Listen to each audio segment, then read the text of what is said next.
അസ്സലാമു അലൈക്കും. എല്ലാവർക്കും സുഖമല്ലേ?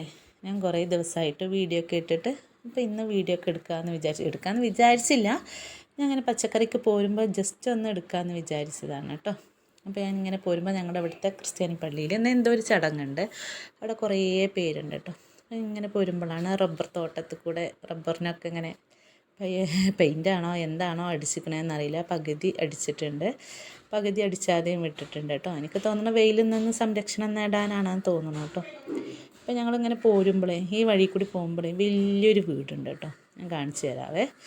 അതിൻ്റെ മതിൽ കേട്ടോ, ഫസ്റ്റ് സ്റ്റാർട്ടിങ് മതിൽ കാണിച്ച അടിപൊളിയാണ് കേട്ടോ വീട്. ഇത് പുറത്തുനിന്ന് കുറച്ചേ കാണുള്ളൂ, അകത്തുനിന്ന് അങ്ങനെ വലിയ തോതിൽ കാണില്ല കേട്ടോ. അകം നമുക്ക് കാണാൻ കഴിയില്ല കേട്ടോ. അതിൻ്റെ മതിലാണ് കേട്ടോ, ഒരുപാടുണ്ട് കേട്ടോ മതിൽ, ഒരു ഫർലോങ് ഉണ്ട് കേട്ടോ.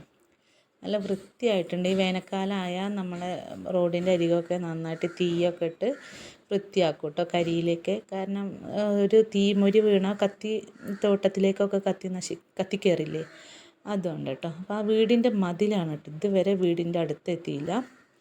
അങ്ങനെ നമ്മൾ വീടിൻ്റെ അടുത്തേക്ക് എത്തിക്കൊണ്ടിരിക്കുകയാണ് കേട്ടോ. വലിയൊരു വീടാണ് കേട്ടോ. പക്ഷെ ആ വീട്ടിലൊരു ടീച്ചറും അതിൻ്റെ ഭർത്താവും മാത്രമേ ഉള്ളൂ.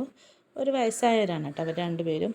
അതിന് മാത്രമല്ല, എങ്കിലും ഒരു 10-70 വയസ്സൊക്കെ ആയിട്ടുണ്ടാവും. അങ്ങനെയാണ് കേട്ടോ. ഇതാണ് കേട്ടോ വീട്. നല്ല ഭംഗിയിൽ ക്യാമറയൊക്കെ ഉണ്ട് കേട്ടോ. ഞാൻ വീഡിയോ എടുക്കണം, അവരും കാണുന്നുണ്ടാവും. അപ്പോൾ നമ്മൾ പച്ചക്കറിക്ക്, പക്ഷെ ആ വീടിൻ്റെ ഉമ്മറത്ത് എത്തിയപ്പോൾ എനിക്ക് എൻ്റെ ഒരു ഫ്രണ്ടിൻ്റെ വണ്ടി കിട്ടി കേട്ടോ. അങ്ങനെ പച്ചക്കറിയുടെ അടുത്തേക്ക് പെട്ടെന്ന് എത്തി കേട്ടോ. ഒറ്റയ്ക്കല്ലേ പറഞ്ഞു. അങ്ങനെ ഞാൻ പച്ചക്കറിയൊക്കെ വീഡിയോ എടുത്തിട്ട് ഞാൻ തിരിച്ച് പോകുന്നു. അപ്പോഴും ഒരിക്കലൊരു കുട്ടിയുടെ വണ്ടി കിട്ടി. അങ്ങനെ തിരിച്ചൊക്കെ പോന്നിട്ട് ഞങ്ങളെ പൂളത്തോട്ടാണ് കേട്ടോ അതൊക്കെ.